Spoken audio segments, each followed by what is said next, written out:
La Belgique a décidé de rappeler son ambassadeur en République démocratique du Congo pour consultation après confirmation de la condamnation à mort de son ressortissant dénommé Jean-Jacques Wondo. Ce dernier fait partie des 37 personnes condamnées à la peine capitale le 13 septembre 2024 par le tribunal militaire de Kinshasa dans le cadre d'une tentative de coup d'État survenue en mai de la même année.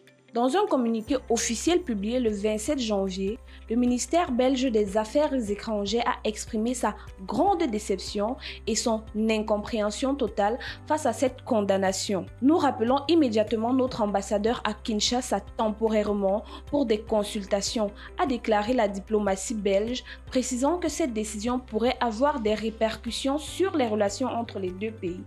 Bruxelles a également convoqué l'ambassadeur congolais en Belgique afin de lui faire part de ses préoccupations et d'exprimer son opposition face à la peine de mort. Historiquement marquées par des liens complexes et parfois tendus, les relations entre la Belgique et la RDC sont aujourd'hui mises à l'épreuve par cette affaire. Ancienne puissance coloniale, la Belgique a rappelé à plusieurs reprises son engagement en faveur de l'abolition de la peine de mort à l'échelle internationale et a critiqué la décision de la RDC de lever son moratoire sur les exécutions. La Belgique considère la peine de mort comme une violation du droit fondamental à la vie, souligne le communiqué officiel.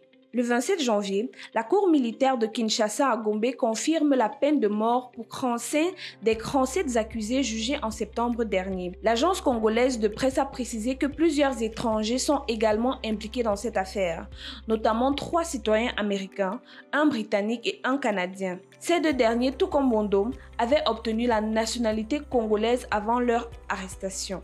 Ce dossier intervient dans un climat diplomatique déjà fragile entre Bruxelles et Kinshasa. Ces dernières années, plusieurs tensions ont émergé autour des critiques belges sur la gouvernance et la situation des droits de l'homme en République démocratique du Congo.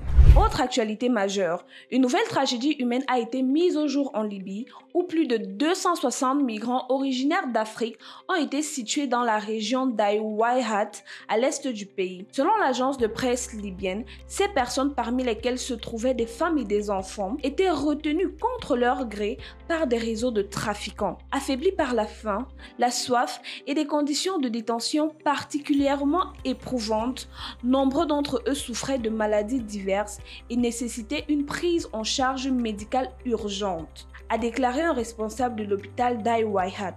D'après un membre de l'équipe de secours de l'hôpital Diallo, situé non loin de lieu de détention, c'est l'autorité de lutte contre l'immigration irrégulière qui a donné l'alerte.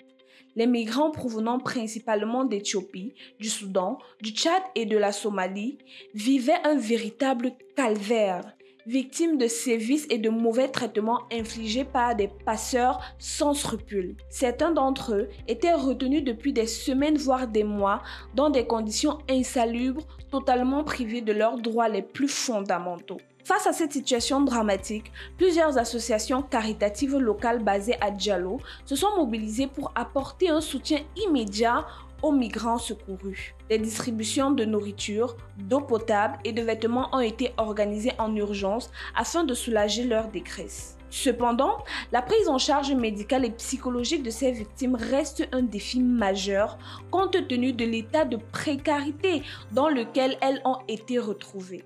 Depuis la chute du régime de Muammar Kadhafi en 2011, la Libye s'est enfoncée dans une instabilité politique et sécuritaire qui en fait l'un des principaux points de passage pour les migrants africains cherchant à rejoindre l'Europe. Le pays déchiré entre 2 gouvernements rivaux, l'un basé à Tripoli et l'autre à Benghazi, est devenu un terrain propice au trafic en tout genre, notamment à la traite des êtres humains. Des milliers de migrants sont ainsi pris au piège de réseaux criminels qui les exploitent sans scrupules, les forçant à faire des travaux forcés ou les maintenant captifs dans l'attente de rançons exigées à leur famille.